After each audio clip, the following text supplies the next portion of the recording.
Ce qui est intéressant, c'est que précisément, nous le disions au début, Al-Andalus a une histoire qui s'arrête à la fin du Moyen-Âge. L'Al-Andalus historique n'existe plus à partir de 1492. C'est propice à toutes les réappropriations mémorielles. Par exemple, dans l'Europe occidentale, mais dans l'Europe médiévale, on oublie progressivement cette existence d'une Espagne musulmane. Cette Espagne musulmane qui revient en quelque sorte sur le devant de la scène au XVIIIe siècle, sous la plume des philosophes des Lumières, qui vont en faire la terre de la tolérance.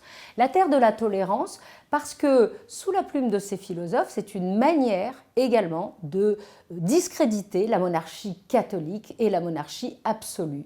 Et donc c'est une critique de l'Espagne chrétienne que de dire qu'au temps de la domination de l'islam, les populations étaient plus heureuses et les minorités étaient mieux traitées. Évidemment, c'est une critique aussi de l'Inquisition. Or, la tolérance n'est absolument pas une valeur du Moyen-Âge. La tolérance, c'est-à-dire la reconnaissance de l'altérité et de l'égalité de l'altérité, n'apparaît en Europe occidentale qu'à partir du XVIIe siècle, à l'occasion des guerres de religion, où on considère que les protestants sont de mauvais sujets religieux, mais de bons sujets politiques, et que pour qu'il y ait une paix au sein du tissu social, il faut évidemment tolérer leur religion comme on tolère une rage de dents. Mais le Moyen-Âge ne pense pas à la tolérance. Le Moyen-Âge ne pense pas à la tolérance et de ce fait, ça aurait été pris pour une marque de faiblesse. On ne pense pas à l'égalité au Moyen-Âge. Il y a de très nombreux groupes qui sont minorisés, les femmes, les esclaves, les pauvres, les paysans. Et donc, c'est vraiment au XVIIIe siècle qu'on invente la tolérance.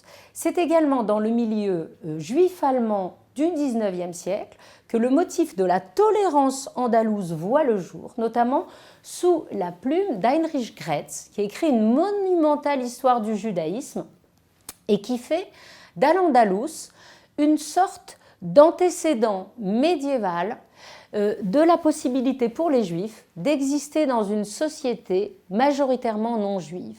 Et dit Heinrich Graetz, de la même façon que les Juifs ont participé par la culture, par leur maîtrise de la langue arabe, mais sans renoncer à la religion, à la culture d'Al-Andalus, de même, les Juifs au sein de l'Allemagne du XIXe siècle, à partir des années 1870, peuvent exister culturellement en participant au rayonnement culturel du monde germanique sans toutefois renoncer à leur religion. Et Al-Andalus est érigé au rang de précédent. Et c'est tout à fait intéressant de voir que c'est au XIXe siècle que naît ce qu'on va appeler le motif ou le mythe de la tolérance andalouse.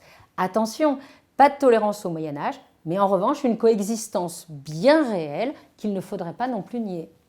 Dans le monde islamique, le monde actuel, nostalgie évidemment d'un paradis perdu et invitation qui avait été notamment lancée par Jacques Berck à redécouvrir des Andalousies. Et donc, ma conclusion, qui est celle de l'historien, c'est de rester véritablement dans une analyse historique, de fuir les polémiques, de faire attention aux textes qu'on utilise, de croiser tous les moyens de l'investigation historique, afin non pas de restituer une réalité qui nous échappera toujours, mais de comprendre la façon dont ces textes ont été conçus et la façon dont ce Moyen-Âge est parvenu jusqu'à nous.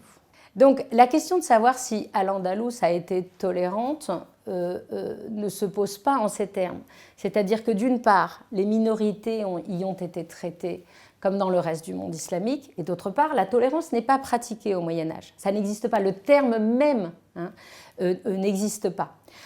En revanche, coexistence bien réelle, et les polémistes actuels, qui au nom notamment des sources juridiques, veulent montrer qu'il n'y a pas eu de coexistence pacifique, nient totalement l'histoire politique, l'histoire économique aussi, et l'histoire sociale d'Al-Andalus. On voit précisément l'interpénétration de ces différentes communautés et le fait qu'elles font ensemble société.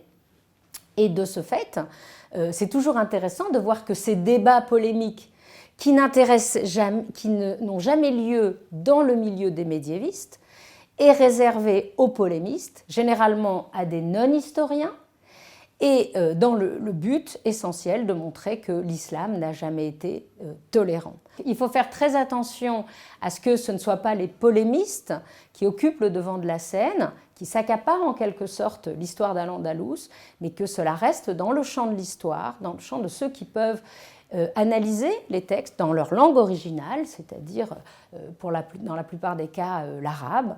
Et c'est précisément ça qui nous permet de sortir des ornières des débats qui nous empoisonnent à l'heure actuelle. Ces débats nous disent en fait beaucoup plus sur notre société contemporaine que sur le Moyen Âge.